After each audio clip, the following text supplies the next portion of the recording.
যে প্যাদের সন্তানের জন্যও এত তোমরা ওর জন্য এত যে কিসের জন্য মায়ের এখন কেন ওদের নিরাপত্তা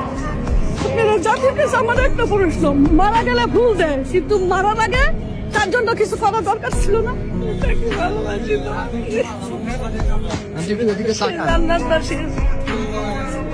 কই ছিল তখন পুলিশ প্রশাসন কই ছিল তখন কেন নিরাপত্তা দেয়নি এখন মারা গেছে কিসের নিরাপত্তা নিরাপত্তার মালিক ফয়সালের আল্লাহ যাবো আপনারা কেমন মানুষ আপনারা বলতে পারেন না এখন হলো এই যে নিরাপত্তা আমরা তো মা আর মালিকা শুয়া দেখবি আমার তো ছেলে নাই হাজিরে খুব ভালোবাসতো তখন কেন দেয় আপনি বলে আমি নানগুজ থেকে গেছি হাজির খবর দেখলে আমার মেয়েরে নিয়ে আসছে তুমি তো মা হ্যাঁ দিকে চাইলেই তো বলো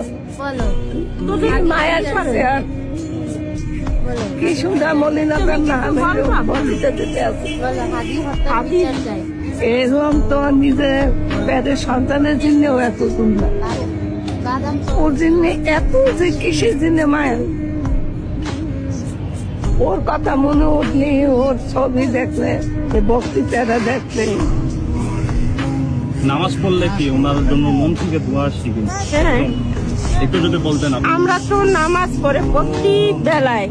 ওর কথাই আগে মোনাজাত প্রথমেই ওর কথাই তুলে যে এমন একটা ভালো লোক বেরেনি ছাত্র মানে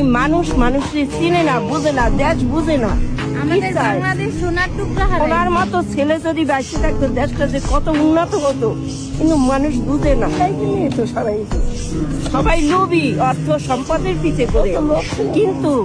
ভালো মানুষের পিছে কেউ ঘুরতে চায় না এই যে